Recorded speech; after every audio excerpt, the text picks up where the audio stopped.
అన్న నమస్తేనా. నమస్తే. ఎటు పోతున్నా? మేము ఇట్లా దారి పోతున్నాం. దారు ఏ ఊరన్న మీది? మాది కేరేలి. ఏ ఊరు? కేరేలి. Okay okay. ఇప్పుడు మీది వికారాబాద్ కిందకి వస్తుందా? వికారాబాద్ కాదు, వికారాబాద్ తాండూరు ఇక్కడ వరకు ఎండింగా? ఇక్కడ వరకు దారు వరకు. Okay okay. ఇప్పుడు రేవంత్ రెడ్డి అధికారులకు వచ్చి 100 రోజులు దాటుతా ఉంది కదన్న, ఎట్లుంది పరిపాలన? రేవంత్ రెడ్డి పరిపాలన వేస్ట్, చాలా వేస్ట్. ఎందుకంటే ఇది ఇందాక రుణమాఫీ అని చెప్పి రుణమాఫీ లేదు. బస్సు సౌకర్యం చాలా దరిద్రం, అంటే అదే ఫస్ట్ చాలా దరిద్రం. అది 100 రోజులలో వేస్ట్ పరిపాలన ఎట్లా చెప్పగలుగుతామన్నా? ఏది లేదు కదా. వచ్చిన హామీ ఒకటే అమలు అయిందా?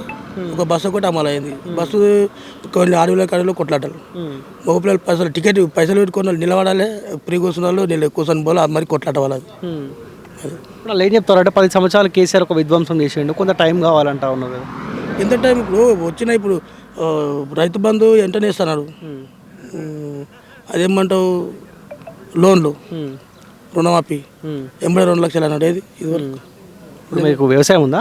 వ్యవసాయం ఉంది. ఎన్ని ఎకరాలు ఉందన్న? మాకు 3 ఎకరాలు ఉంటుంది. రైతు బంధు వచ్చిందా? రాలేదు. ఇప్పుడు 3 ఎకరాల వరకు ఉన్న వాళ్ళకి వచ్చినట్టుంది కదా? రాలేదు. కొందరికి వచ్చినాయి, ఎవరెవరికి వచ్చినా ఎవరికి రాలేదు.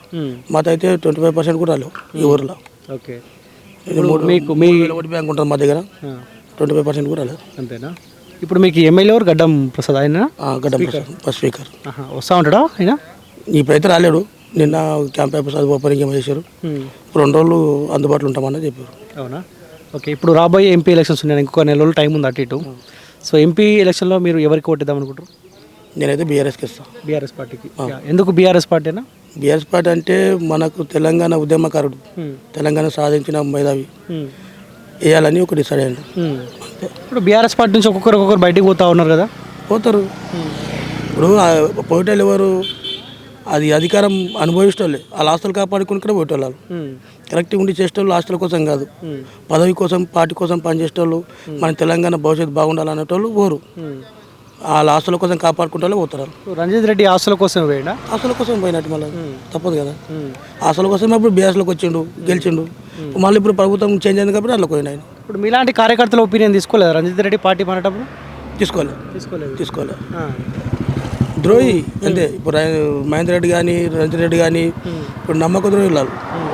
ఇప్పుడు అసెంబ్లీ ఎన్నికలలో కూడా వాళ్ళు నమ్మించి మోసం చేసేవాళ్ళు. క్రాస్ ఓటింగ్ వాళ్ళే కారణం. 4 కాన్స్టిట్యూన్సీ ఓటు కూడా వాళ్ళే కారణం. లేకపోతే 4లో 2 అని వస్తుండే. ఓకే. ఇప్పుడు ఈ కొండా విశ్వేశ్వరరెడ్డి ప్రభావం ఏముంటుందా? బీజేపీ క్యాండిడేట్ ప్రభావం? కొండ విశ్వేశ్వరరెడ్డి వస్తే జర బాగుంటా అనుకో. వస్తే నాకు తెలిసి మీకు కొండ విశ్వేశ్వరరెడ్డి వస్తాడు.